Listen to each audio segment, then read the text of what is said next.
তো ফ্রেন্ডস আবার একটা গল্প নিয়ে চলে এসেছি। খুবই সাধারণ কথা কিন্তু শুনে দেখো।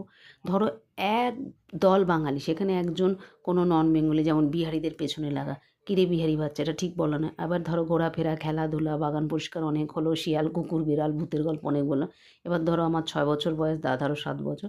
তো পাশেই একটা প্রাইমারি স্কুল ছিল। বাবা বললো ঠিক আছে, ভালো করে পড়াশোনা করলে ইংলিশ মিডিয়ামে দিতে হবে, এমন কোনো ব্যাপার না।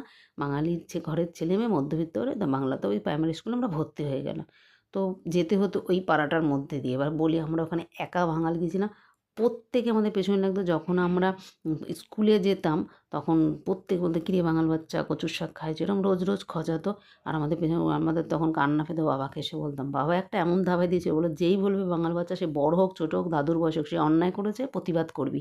কিরে বাঙাল বাচ্চা" বললে আমরা, "কিরে ঘটি ফুটো ঘটি।" ওরা বলতো, "কচুর শাক খাইছো?" আমি বলছি, "কিরে ঘটি দিয়ে গুইট্টা বিউলির ডাল খাইছো? আলু পোস্ত খাইছো?"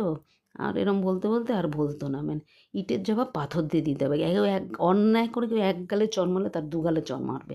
বাবা এটা শিখিয়েছিল। আমরা সেভাবেই বড় হয়েছি, সেভাবেই এরকম পড়াশোনা করতে হতো। মানে এমনকি স্কুলে গেছি, মাস্টারমশাই পর্যন্ত আমাদের পেছনে। আমার নাম ধরো কাকুলি, বলতো ক আকারে কা আর ক, লিটা বাদ দিয়ে কী হলো কাক, ওকে কাক বলে ডাকতি। স্কুলের হেড স্যার আমাকে এই কথা বলতো। মানে এতটাই হতো। তারপরে ধরো ক্লাসে আমি ফার্স্ট হলাম, দাদার ক্লাসে 3 তে ফার্স্ট হয়েছে। দাদা এতটাই ছিল, দাদাকে একবারে 3 তে ভর্তি করা ছিল, আমাকে 1। তো এরপর থেকে ক্লাস 4 অবধি আমরা ওখানে। তারপরে একে, একে পড়াশোনা করে আমরা মানে সত্যি এত ভালো রেজাল্ট করলাম, কলেজে চলে গেলাম। তারপরে যে যার মানে পথটা এগিয়ে নিয়েছি, পড়াশোনায় আমরা খুব তুখোড় ছিলাম। এরপর যারা আমাদের পেছনে লাগতো তারা কিন্তু আস্তে, আস্তে আমাদের সঙ্গে কথা বলতেন। এমনকি বুড়ো, বুড়ো বাপের বয়সী দাদুর বয়সী লোকগুলো কী করতো জানো? ছোটো, ছোটো বাচ্চাদের গেলে প্যান্ট খুলে দিত। এই কেসটা একদিন আমার দাদার সঙ্গে হয়েছে। তাই বাবা তো সহ্য করবে না, বাবা শিখিয়ে দিয়েছিল। যে করে অন্যায় করেছে, যে বড় হোক, দাদুর তোর প্যান্ট টানলে তুইও তার যা পড়ে থাকবে খুলে দিবি। দাদা বাচ্চা যা শিখেছে তাই। একদিন দাদার প্যান্ট খুলতে গেছে, দাদাও সেই জেঠুটার কী করেছে, দাদুই বলা যায়, ধুতিটা টান মেরেছে। উনি কিছু পড়েছিলেন না। তারপর যা হওয়ার তাই, জীবনে আর করতো না। আমি সবাইকে বলছি, অন্যায় করবেন, অন্যায় সহ্য করবেন। আমরা কিন্তু এভাবে বড় হয়েছি। তারপর কিন্তু আমরা প্রত্যেকে পড়াশোনা করে ভালো, ভালো কলেজে পড়াশোনা করলাম, প্রতিষ্ঠিত হলাম। এই করতে, করতে আমরা 16 বছর ওখানে ছিলাম। তখন সবাই আমাদের মানে তোষামোদই করতো। বেশি পাকামি করে ইংলিশ মিডিয়ামে ভর্তি আমাদের বলতো, "বাবা তোরা ইংলিশ মিডিয়ামে পড়িস না?" আমাদের খজাতো, "তোদের বাড়িতে টিভি নেই?" এইসব। তারপর তো আস্তে, আস্তে সবই হলো। তখন তো আর সবার বাড়িতে টিভি থাকতো না। বলতো, "আয় আমাদের বাড়িতে টিভি দেখবি।" আমরা বলতাম, "না।" আমাদের শেখানো হয়েছিল না। কারো বাড়িতে কিচ্ছু না থাকবে চাইবে না। কোথাও খেতে চলে যাবে না। কোথাও ঘন্টা পড়লেই পুজো হচ্ছে বাটি নিয়ে দৌড়াবে না। এই শিক্ষাটা আমরা পেয়েছি না। আমরা এইভাবেই বড় হয়েছি। তারপর ধরো খুব ভালো করে পড়াশোনা করে বড় হলাম। তারপরে বাবা প্রমোশন পেলেন। ওই কোয়ার্টার ছেড়ে যখন চলে আসছি তখন সবাই বলছে, মানে খুব তোষামোদির কথা বলছে। বাবা কত হলেন, দাদা চাকরি পেল, আমারও রেলের ছেলের সাথে বিয়ে হয়ে গেল।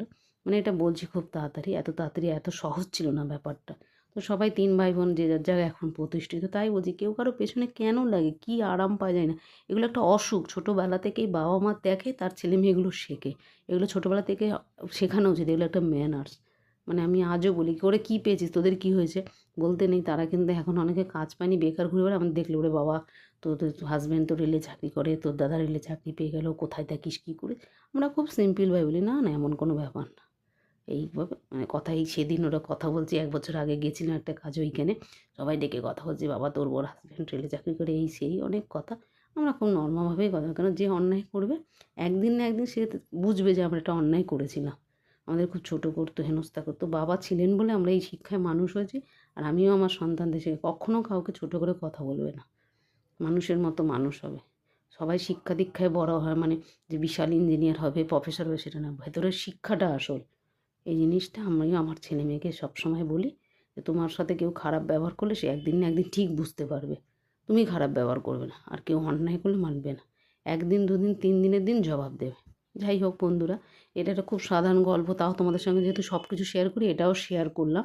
তোমরাও দেখবে মানে কেমন লাগলো আমার কথাটা সেটা কমেন্ট করে জানাবে। গল্প শুনছো কেউ, কেউ দেখছি নতুন আমি গল্প বলছি। কেমন লাগছে বলবে। আমার ভালো লাগবে নতুন ভিডিও বানাতে। আজ এইটুকু, টাটা, বাই।